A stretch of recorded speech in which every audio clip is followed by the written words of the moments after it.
Welcome back, Pokemon Trainers. Professor Chaz here. The lab coat's on back order, and it's time for episode number 35 of our Pokemon Sapphire playthrough. In the last episode, we fought a Milotic.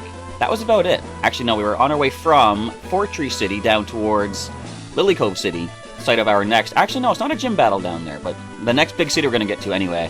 And there's a trainer waiting to battle. But we are on our way through Route 120, I think, heading down towards Lilycove City. But of course, there's going to be a side thing going on with Mount Pyre at some point, so let's see if we can sneak past this trainer. Before we do that, let's do the team recap, because I suspect we're going to get sniped and get drawn into a battle. So first of all, our first Pokemon, Burrow the Ninjask at level 32 with Speed Boost.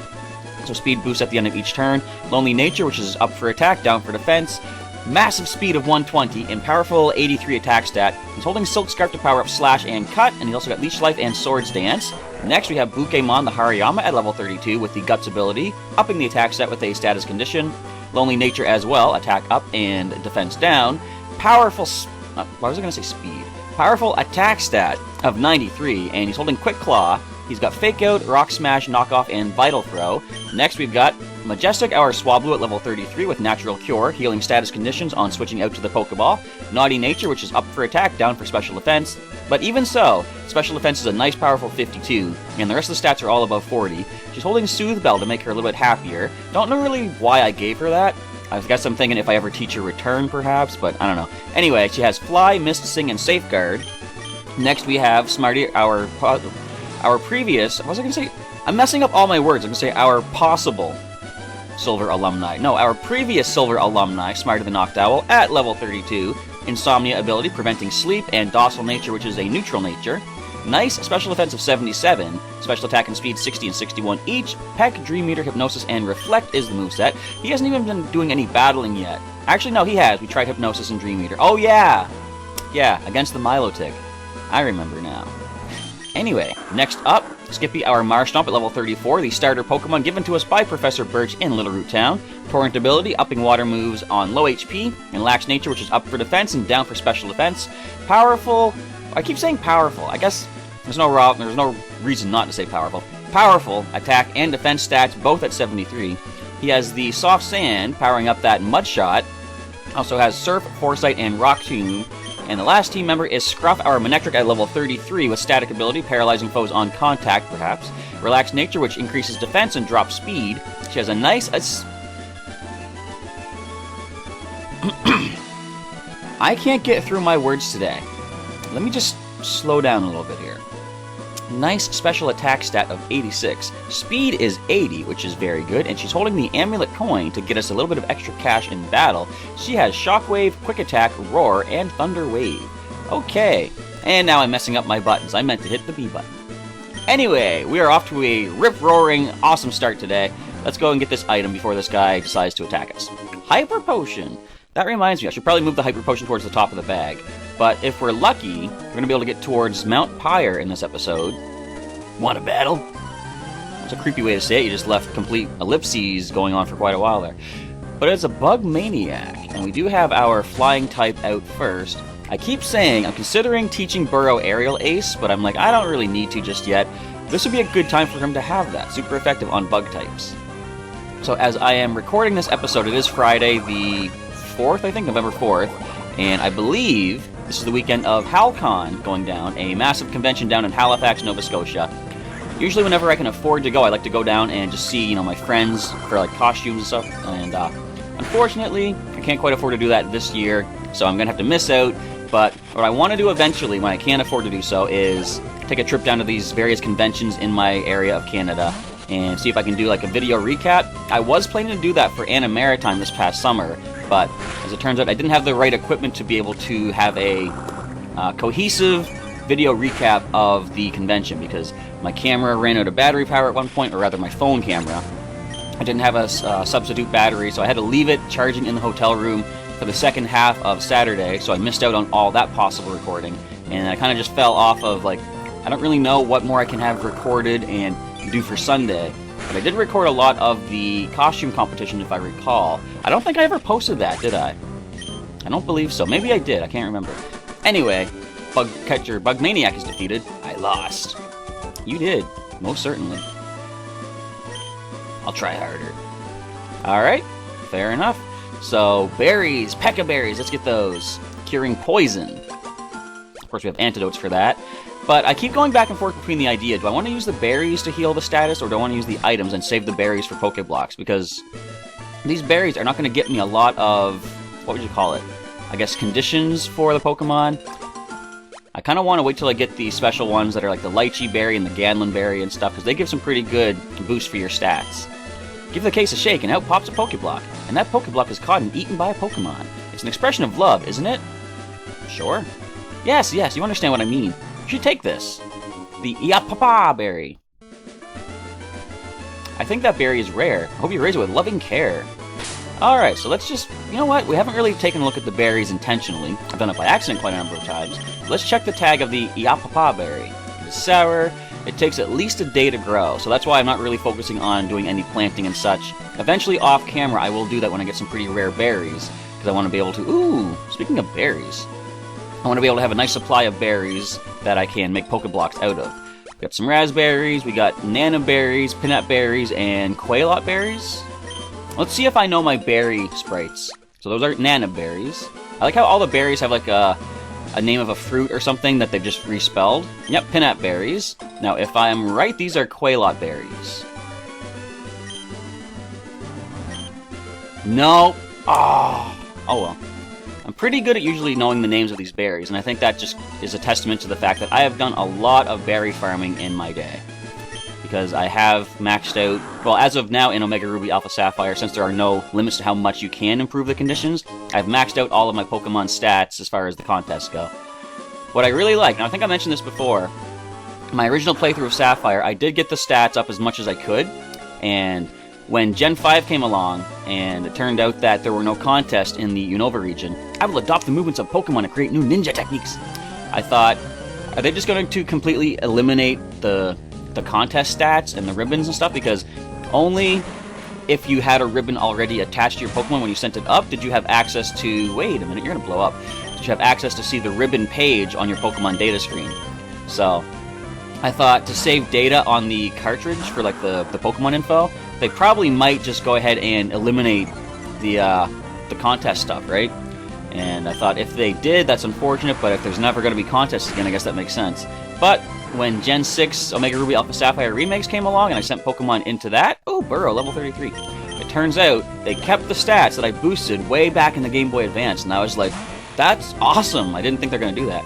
So, we are smoke screened. I'm going to try the Rock Tomb. We are sand attacked. Still going to try the Rock Tomb.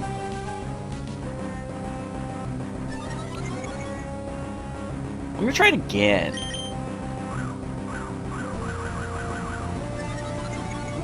We're at -2 accuracy, they're at +1 evasion. So, I'm going to switch. I was going to go for Force Type, but that has a chance to miss. I'm going to go for the Shockwave, which will never miss, because we spent a lot of time fighting that Milotic last time. I don't want to waste time in this episode if I can help it, and I don't want to lose a Pokemon to a Swords Dancing Ninjask, so please do not touch us. That is fine. You go ahead and double team. Shockwave is a one-hit KO. I don't care what level you think you're at, even though we are 4 levels above you, but this is dropping you. It's Stab, our special attack is at 80-something, I already forgot. Down goes Ninjask. That's for that Milotic, even though you have no connection to that. Level 34! Scruff, way to go. Special attack up by 3 more points, almost at 90 now. Kago is done. The creation of new ninja techniques is but a distant dream. Yeah, because you're doing the same thing all Ninjask do, actually. Perhaps I ought to apprentice under a ninja sensei. I was going to say master sensei. So, who needs the level next? Pokémon or Smarty? You know what? Let's go ahead and let Pokémon lead the pack for the time being. You can fake things out and go for Vital Throw. Is there an item up here? I do know what's up here. Oh, Absol. This thing is weak to fighting. It's a dark type. And look, we're almost level 33 already, so let's just go ahead and... You're going to waste your turn going for Razor Wind? So long. Decent experience for that, I'm pretty sure, too. 671, level 33 for Pokémon. And trying to learn Smelling Salt. It's a normal type move. Powerful against paralyzed foes, but also heals them. I don't think I'm going to learn that because if I could teach him Thunder Punch, which, spoilers, will probably happen in a later generation, then I could paralyze with a Thunder Punch and then go for the Smelling Salt for boosted damage. But for the time being, I think we're good with what we have. We're going to forget about the Smelling Salt for the time being. And we can now switch into Smarty, who'll get the next level up. We are kind of rolling along with the levels, that's not too bad. And I think there's some trainers up here. And the rain's picking up again. Now this is a very mysterious area. Who might you be? Are you perhaps searching for ancient ruins that are rumored to possibly exist according to legend? Funny how I start the episode off being not able to speak properly, going too fast, and I read that guy's text pretty quick, didn't mess up a single thing Chip had to say. Sandshrew, let's go flying type. You're gonna have rollout, therefore I'm going to hypnosis and dream eater you.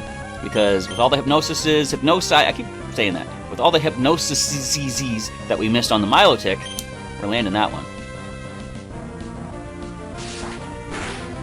Come on. Alright, minimal damage off that slash attack. Even a critical is nothing for me to worry about. Thank you! Hypnosis puts the Sandshrew to sleep, and we can go for the Dream Eater. Will we do half with this? You know, if I can find a Twisted Spoon, that'd be pretty cool. Teach that to Smarty. And I wonder if I should teach Smarty Fly as well. Because the reasoning I gave Fly to Majestic is because Fly is a 2-turn move, but that's a 1-hit KO. Nice! But it's a 2-turn move, but it has as much power as 2 Pecks would. But the whole idea of evading an attack while you're in the air is pretty good. Another Sandshrew. So, I kind of don't like doubling up HMs on the team if I can help it. So I kind of am against the idea of teaching Smarty Fly. But I don't know, I might change my mind later on. We'll see what happens.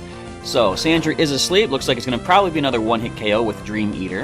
Definitely not going to go for the Peck. Our attack stat is pretty bad, plus the defense is much better on Sandshrew. Speaking of Sandshrew, I can't wait till Sun and Moon come out. Oh, yes, I can mention, you really survived on one. And I can mention that as of today, we are at the 2-week countdown, I suppose, of Sun and Moon coming out worldwide. And as I say, speaking of Sandshrew, I can't wait to add a Alolan Sandshrew to my team when I start that up. I don't know whereabouts you're going to find it. Now, I think based on the map of the Alola region, it shows the bottom right island has like a snowy mountain to it, so it might not be till much later in the game that you even encounter Sandshrew and, you know, the Alola form of Vulpix as well. But hopefully I'll be able to get one of them before too long, because I want to have it as a main team member. I'm hoping that I don't have to wait until near the end of the adventure to be able to get the Alolan Sandshrew. I still gotta think of a name, too. I mentioned this before, but I was looking up translations to like a Hawaiian dialect, and now, this is me being completely ignorant of facts, but I don't know if Hawaii has its own language, or if it's just like a different kind of a dialect of English or whatever, but I looked up what the Hawaiian word for snow is, because I was thinking of, like, you know, Alolan Sandshrew is ice-type, and turns out the Alolan language, turns out the Hawaiian word for snow is Hao, which I find interesting, because your friend in Sun and Moon is named Hao, so why would he be named Snow in their dialect, you know? Anyway, how do you like that? Level 33 for Smarty, trying to learn Takedown. No thank you. It is not super accurate, and it hurts us in recoil. Let's forget about the Takedown. I think we're good with what we have for now. What a disgraceful setback. I apologize, but you were just in my way. That giant rock, I would like to believe it may indeed contain ancient ruins, but I see no entrance.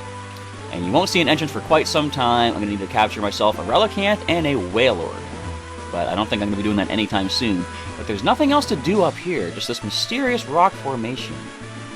Of course, I'm sure many of you, if not all of you, are aware of what this indicates, but we'll be leaving that for a possible later time. Don't know if I'm actually going to go forward with this particular aspect of the game, but we'll see. Alright, so Smarty leading the way. Do we even want to get experience off of this thing? Tell you what, we do. Since the hypnosis did work. If it missed, I was going to walk away.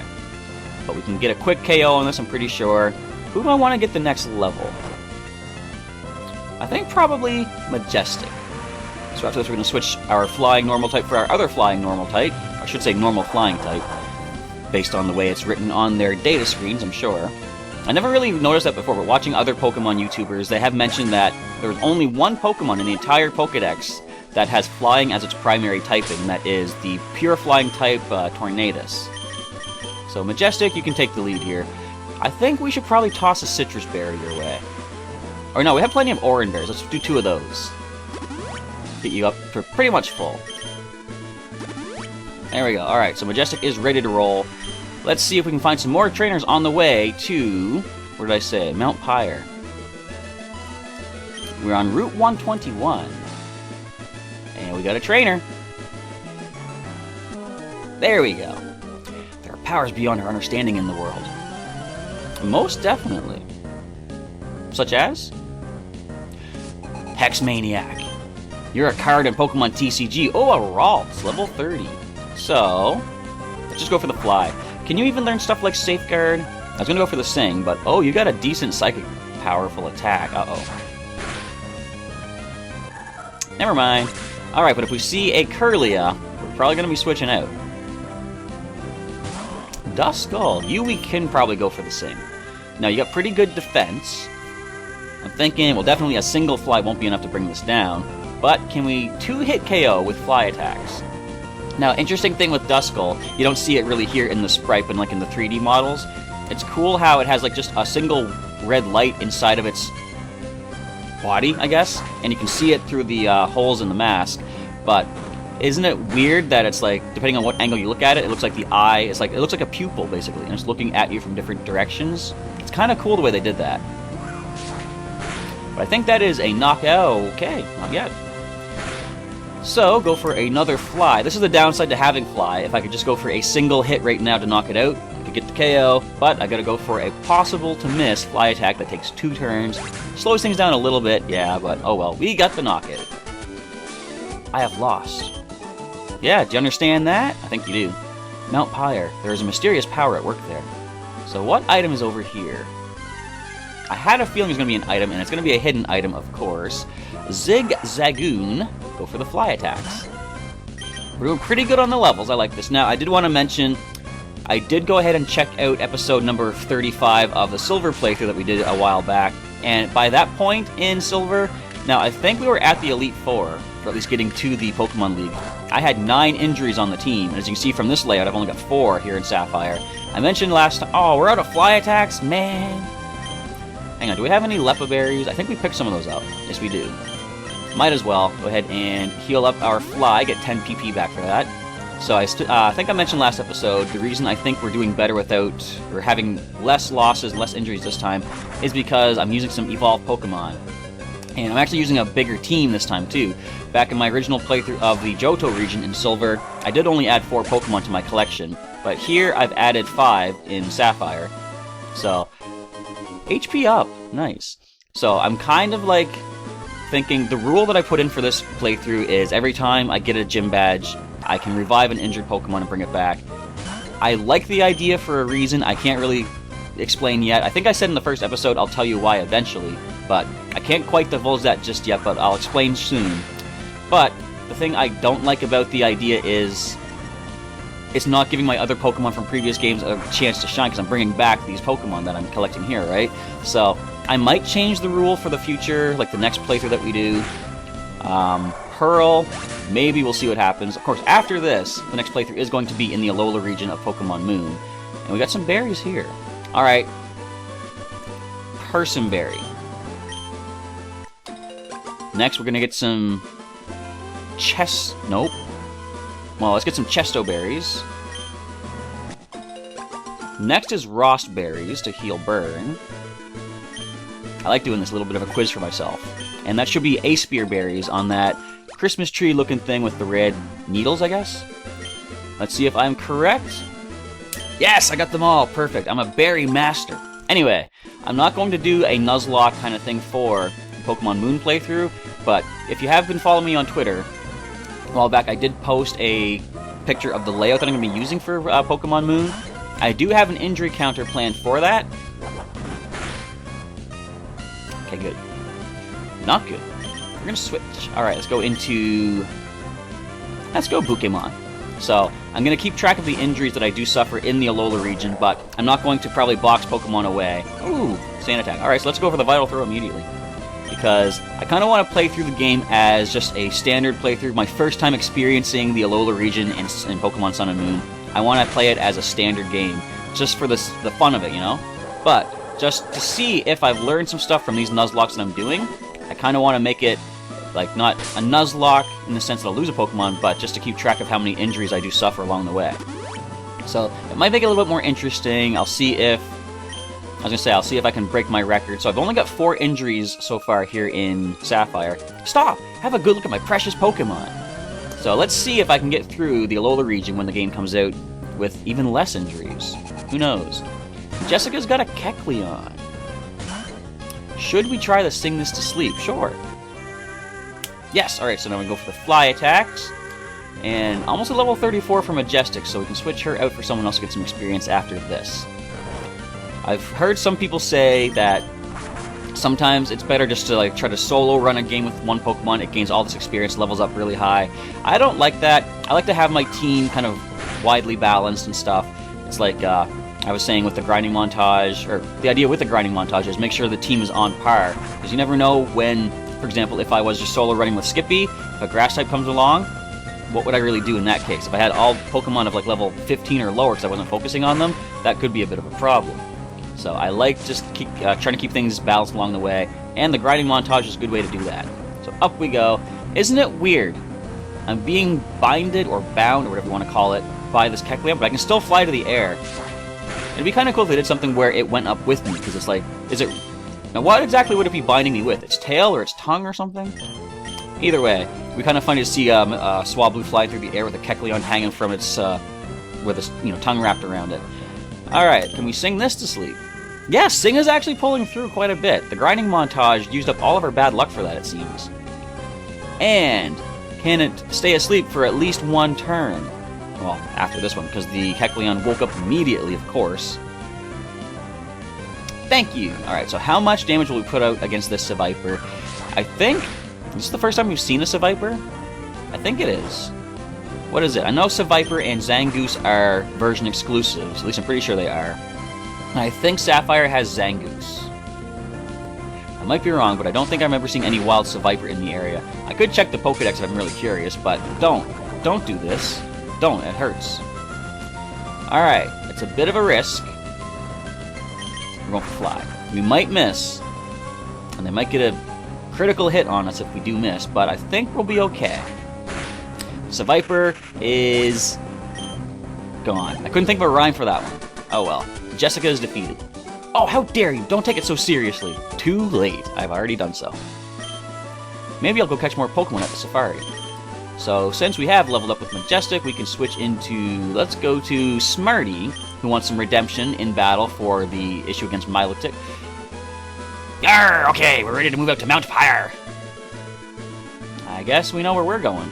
Now, the Safari Zone is right over there, and there's an item right over here. Or is it an item? Is it just a secret base? There's gotta be an item. They wouldn't have this for no reason. No item? Oh, come on. You're not gonna hide an item here? This is so obviously an item spot. There's gotta be something. No, don't do this. Oh, well. What we're gonna do... I think we have time for one more battle. Or not. Ahead looms Mount Pyre. It is a natural monument to the spirits of departed Pokemon. What I kind of want to do is get to Lilycove City to heal up. So I'm going to see if I can avoid some battles along the way. I'm doing a bang-up job of that, ain't I? Alright, Smarty. Can you peck this thing down? Don't get poison powdered, please. That's not that good either, but at least we can work with that. I'm not going to lose HP. I'm going to see if I can get into town before... What am I trying to say? Before we get attacked by some trainers. Because if we can heal up, we can then set out from the Lilycove City and head to Mount Pyre. That's kind of my goal. I just want to unlock the next area for a fly location. Because from Mount Pyre, we could fly there at any point. Come on, let me go! I want to see if I can sneak past these trainers. I might as well just probably run, but I want the experience. Let's go ahead and switch into Pokémon again. We can just go for the Vital Throw. One hit KO, Vital Throw. Don't you know? There you go. Alright, stand attack. That is no problem for our no miss Vital Throw. 2 stand attacks, that is even less of a problem. No, it's as equal of not a problem. Anyway, down goes a Zigzagoon. So, as I was starting to talk about earlier, and I'll talk about I guess now, as we're trying to slip past these folks. I'm getting sidetracked again. Yes, so HalCon is this weekend, so for anyone out there that might be watching the episodes that is going to HalCon, I want to say have fun this weekend, take lots of pictures, and just have a blast. Get into the costume contest if you're dressing up, and pick up your souvenirs and all that. I'm hoping that by this time next year, I'll be able to start making some money from my videos here on YouTube, and, you know, maybe be able to afford to do these trips, because I would like to be able to be like almost like a roving correspondent sort of thing, talking about these different events going on.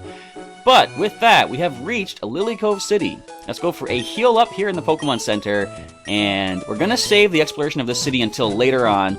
But in the next episode coming up on Monday, we're going to head back and go to Mount Pyre and just see what was Team Aqua up to. Kind of happy we made it here to Lilycove. I thought this would be like a couple episodes from now to do this, but we're going to save up the game. We're making some pretty good headway. There are only 9 episodes left to get this playthrough done until Sun and Moon come out. Do you think we can do it? Leave a comment down below. Do you think I'm going to be able to make the push to get all these episodes out, or all this game done in these episodes before the games come out? Anyway, feel free to leave a like down below if you enjoyed the episode, and leave a comment talking about whatever you want to talk about. If you're going to HalCon, let me know what you're planning to wear for costumes, or what you're looking forward to for like guests and stuff. And feel free to check out the link in the description to the full playlist if you missed any episodes of Pokemon Sapphire so far, or share it with a friend that might want to see what the classic Hoenn game on Game Boy Advance was like way back in 2003. With all that, Professor Chaz is now signing off. Thanks once again for checking out the episode, and I'll catch you next time.